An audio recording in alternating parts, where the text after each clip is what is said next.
So now we're going to go over object search and saving video with OWS 24/7. So when you're in the live view and then you click on search, you'll, like we said in an earlier video, you end up coming to the timeline search by default.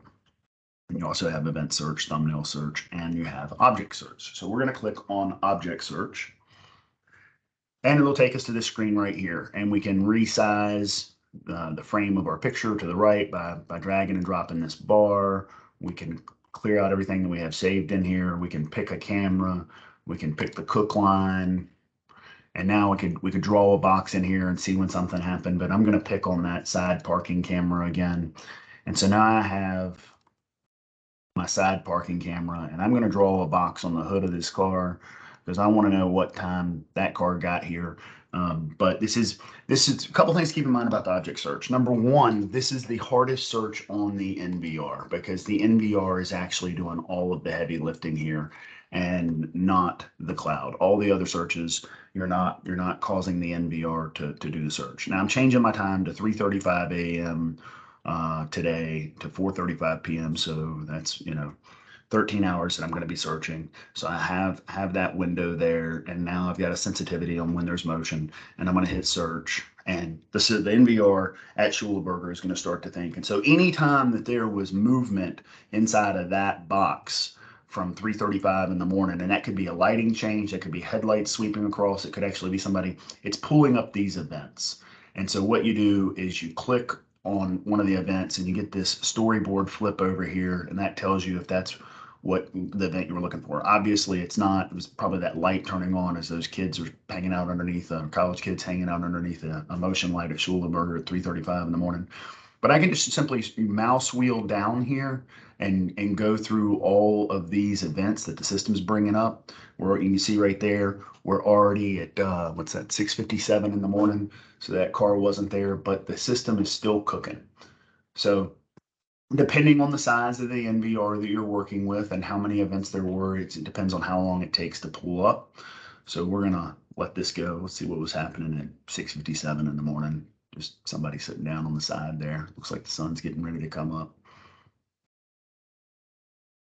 Still searching. One of the problems about picking too big of a window is you've got a lot of stuff to sift through. While we're waiting on that, we can change the number of columns that we see in this grid right here by checking on this columns. I can also make it so boom, and that now you get previews of one column. I think that's a little drastic. So let's do 3 rows of 3 is good. I'm actually going to stop this search and tighten up that window. Let's do that. Let's tighten up that window. Let's say from 10:35 a.m. Now I've got my parameters again saved over here. And now I'm going to hit search again. There's our first one.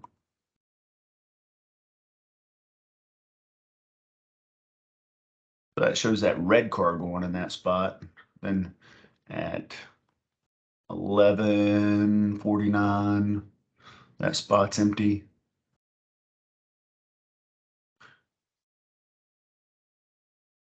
Somebody walking through that spot is what caused that event. Well, while it's cooking, we'll use one of these as an example.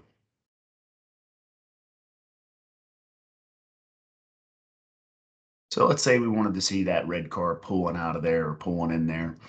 As all I have to do is hit play video. Okay, I was right mouse clicking because I was going to try to open that in another window and still let the search continue.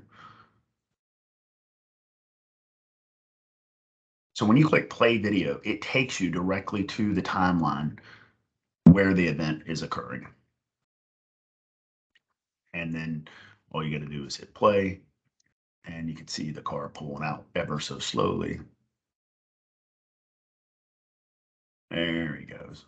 There he goes. He's found the gas pedal. Now, let's just back that up just a little bit. Get him back in the spot. And then we're going to export again. There's our export button, lower right-hand corner. We hit single camera. Let's keep this. Let's make this 1 minute. And we'll make it 42 seconds. 42 seconds. Again, My video quality, I'm going to leave it at high, and I don't think there's audio on that camera, so that checkbox doesn't really matter. But I'm going to go ahead and click next, and I'm going to call this red SUV pulls out. Again, in the note section, this is the car that hit the other car. Case 1, 2, 3, 4, or no, let's go case 4, 3, 2, 1. And then let's also say Stefania needs to see this. And so this is all the data that's going to get tagged in to the description tied to the video event. I'm going to click export. You're going to see a little icon up here, which can take you to the export manager, or right next to the export button in the lower right hand corner is the export manager button.